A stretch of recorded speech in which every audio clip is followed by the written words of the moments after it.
information. In that period, when you first go there, it's like desolate. It's like Persephone under the, it's like, I am never going to get out of this place. Or if you get a bad review or something, it's just devastating. But that's once you get out of it, and you go, I'm going to claw my way out of this, you just watch.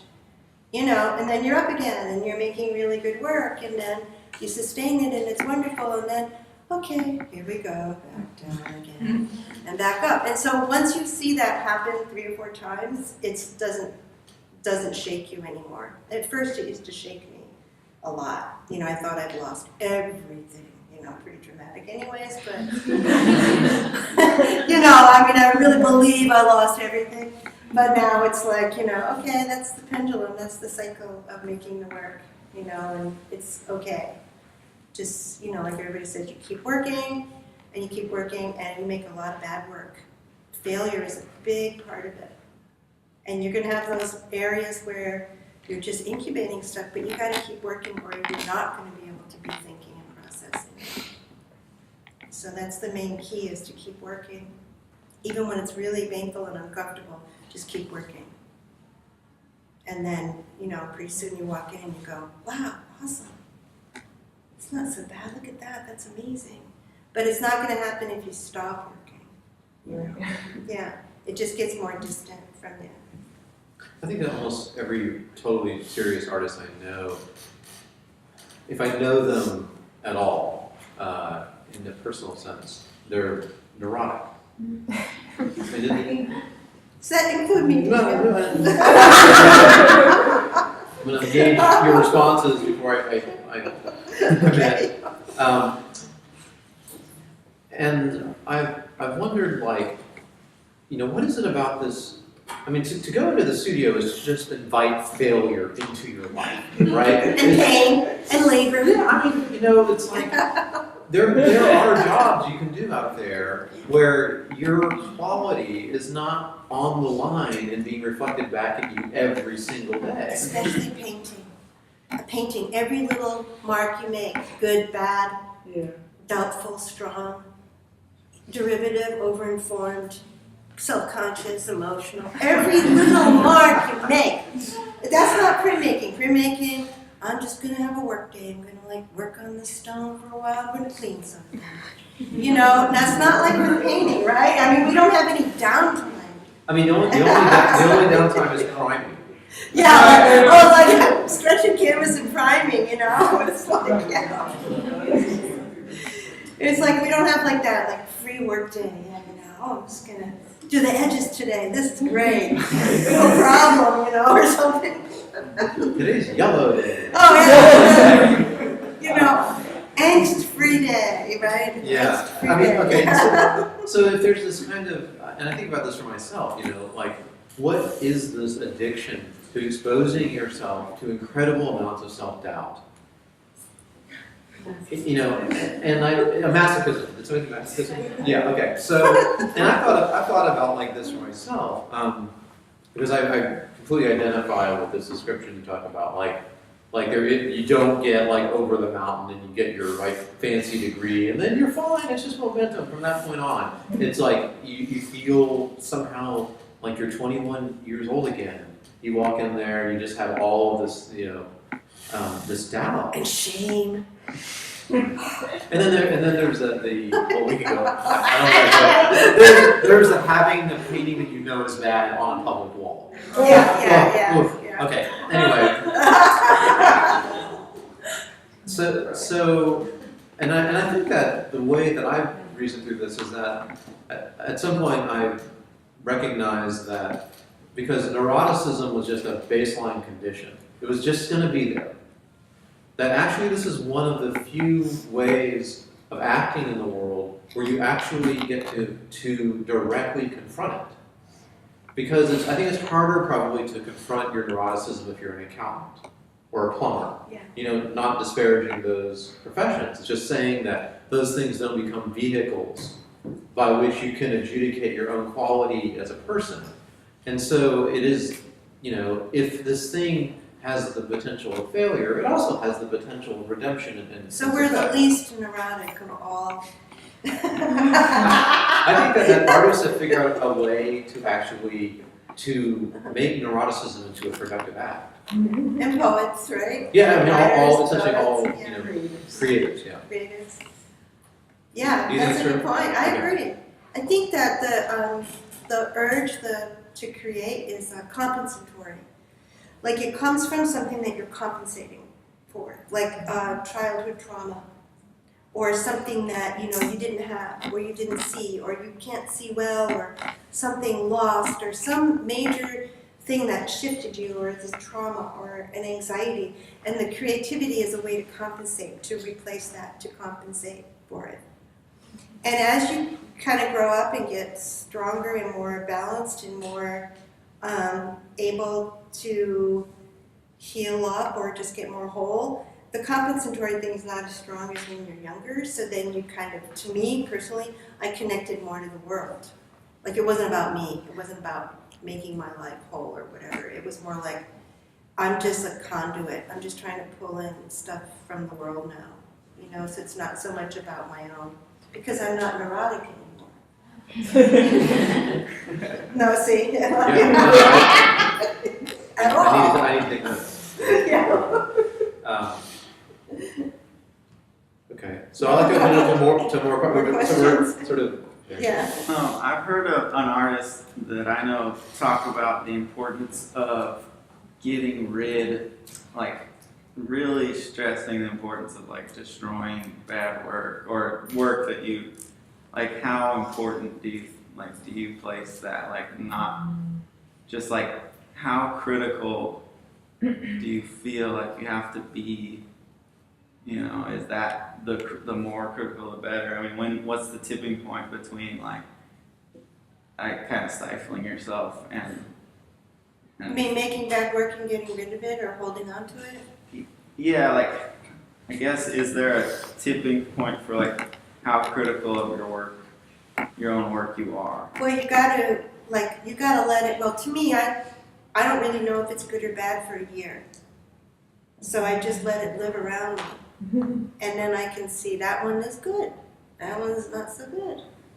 Like that. And then, I'll let a few survive that aren't so good. But if they're really bad after a year, then the stretcher's more important to me. And I just get rid of it. I just throw them away. So out of 5, I'd probably keep 3 out of 5. Or 4 out of 5, something like that. Just throw them away. Or roll them up. And for me, my process is such that there's this sort of like faith question in the middle of making a painting, that the number of paintings that get finished is relevant. It's like maybe 40% of the paintings I start on the actual stretcher, on the big stretcher, make their way to being finished, because I have a crisis of faith and I lose faith and then I abandon the thing. So I don't end up throwing away many paintings. I just end up abandoning them midway through. But I do think that there's another shading to your question that has to do with like, at what point does being self-critical or self-doubtful actually just become a net loss, just a liability? And I don't think I have the answer to that question outside of the very simple one, which is the amount of doubt that makes you stop working is too much doubt. Yeah. And then you have to just start forgiving yourself for being human, Right. for not being Vermeer. I mean, so evidently at Art Center, Jeremy Gilbert Wall tells students, he says, imagine a wall, and there's a Vermeer on one side, and there's a Pollock on the other side, and then there's your painting in the middle. If it can't hold that wall, you still have work to do. Oh, yeah. Right. Okay. In some ways, that's a beautifully described like metric for how a painter's life is a lifelong journey. Rest. Right. Yeah. And on the other hand, that is like just the biggest downer of all time, because Right. this is one of the things about being an artist, and particularly a painter, I think, which has such a long, incredible history, is that any day, any moment of any day, you can dial up something that seems to have emerged from a completely different species of animal than you. by looking at the history of art. Yeah. You know, and so inferiority complex is just right. It's like, you know, it's like VRM, you know, Google search away. You know, Vermeer. Vermeer.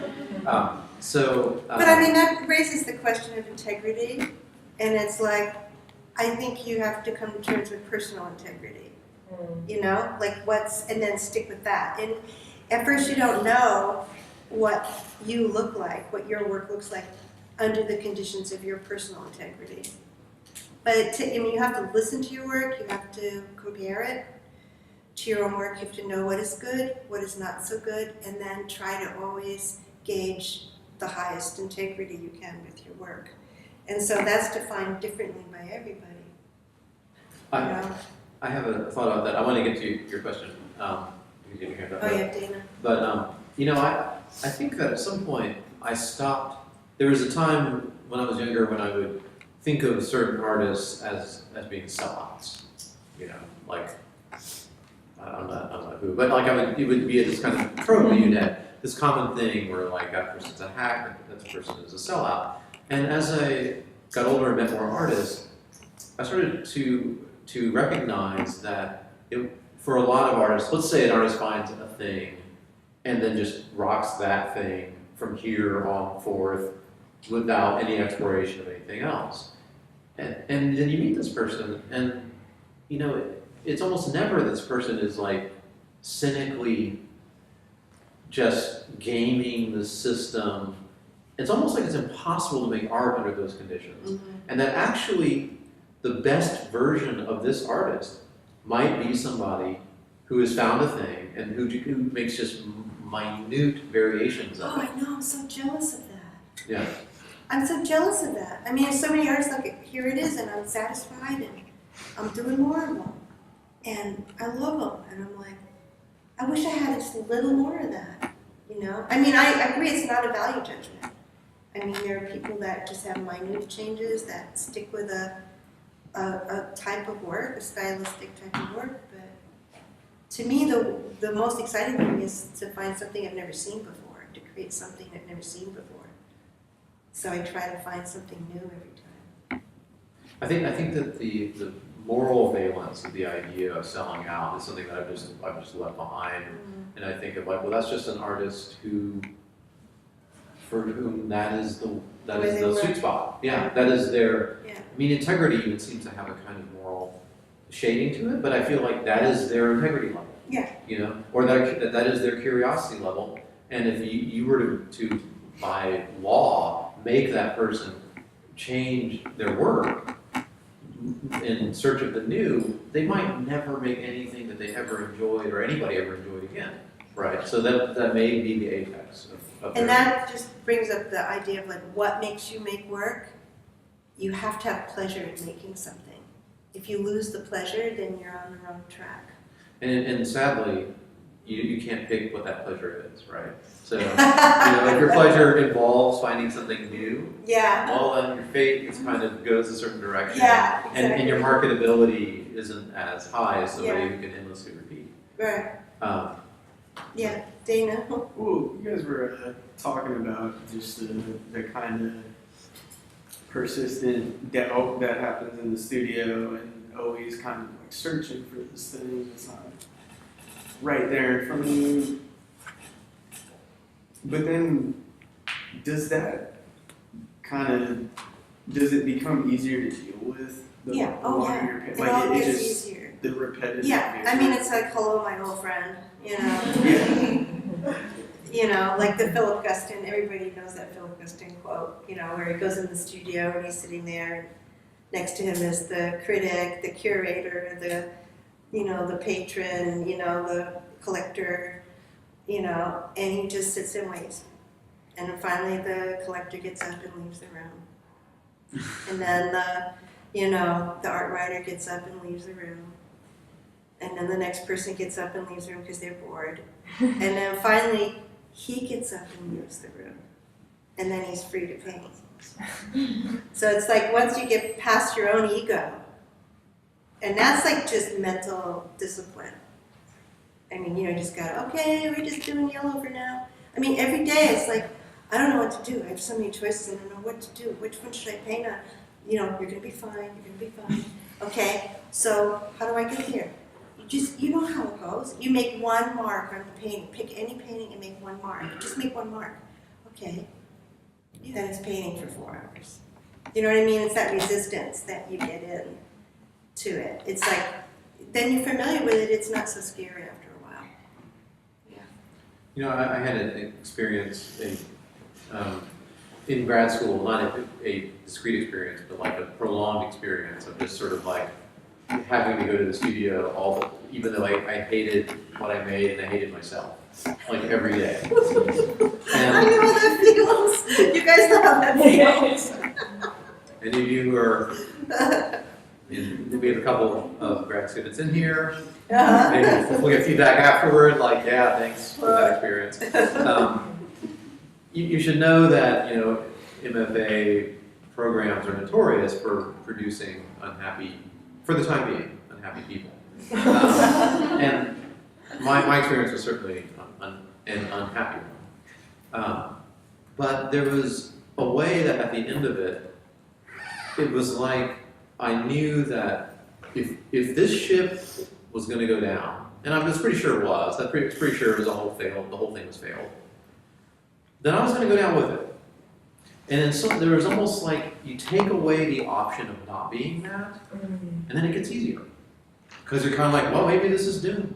Maybe the last best painting I made was the last painting, and it's never going to, it's never going to be as good as that ever again. Well, I own that failure. That's me going down the drain. There's no other option, right? Okay, I'm sure there's some of you in here who actually are motivated by different things than neuroticism. There's somebody in here who feels like curiosity is what pushes you forward, and I think there's absolutely we should make a space for that as a possibility. Yeah. But I think that when I removed, the grad school experience was so traumatic that now every time I have a dark phase, I think, well, at least this is as bad as grad school. No, I mean, this is as you go along, 10 years, 20 years, it's like, oh, I've been through much worse than this. Yeah. I can weather this storm. I mean, that's life in general. You're going to when you're young, you haven't seen it all yet. And so each thing has this kind of heaviness to it. But once you go through it a couple times, it's familiar, right? Yeah, but then there's that death specter hovering over you that wasn't there when you were young. Yeah, that's what happens too. That wolf at the door. Yeah, so I do think it gets easier. It does. You just get more callous. I think you also integrate the most doubtful and the saddest parts of yourself into the happiest and most optimistic parts of yourself. Because I think there's something that is not particularly wise about feeling, after you've had a good day in the studio, feeling like it's going to be nothing but good days from here on out. That's kind of the opposite of wisdom. And it's the opposite of integrating the fact, your darker self into your brighter self, I think. So I think that the more integrated those things become, the more you feel like, well, your neuroticism is actually probably an essential component of your worldview. Then it's sort of like you don't have the choice to be different. You stop blaming yourself for being neurotic, at least as much. And so it wouldn't necessarily be callousness. I think it would be a form of acceptance. And you get mentally stronger. It's like when I was younger, I was physically stronger. Like I could just burn a hole through something. Like if I didn't like it, I'd do 20. I would just be like ridiculous. But now it's like I'm not as strong physically, but I'm mentally stronger. So I'm like, watch me. It's more like that. You can still do it physically, but the work kind of changes. So you do get more resilient. I mean, if you have the discipline, any kind of discipline that's really deep, you get, intellectually, emotionally stronger to handle it, I think. Otherwise, just don't do it anymore. Yeah. Are there Any other questions, you guys?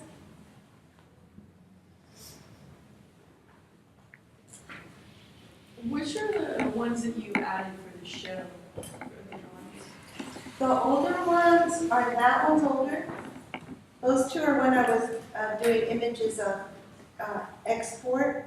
Like I've done a lot about this harbor, like our main export is e-waste, electronic waste. So those are parts like images of actual piles of computers and so on. And this one is probably from the Haiti earthquake. That's an image of Haiti upside down. That one's older. And those two in the corner are older, and everything else is newer. Yeah. Was that a big downer? No. They're happy. They're feeling encouraged, right? Are you? Yeah. Yeah, good. I mean, it really is a lifelong thing if you're going to do it. You can survive it. And community, I mean, there's so many other things to talk about, you know. That's why art school is great, because you have your community and you can keep in touch with that community. And grad school too, where you develop that, and that can sustain you. Always, you know, be around birds of a feather and you'll be fine, you know, other artists. Yeah. Okay, well, I'd like to thank you for making the work that gave us the departure point for such a interesting conversation. And I'd like to thank you for your insights and your questions and for having this happen today. And I'd like to thank all of you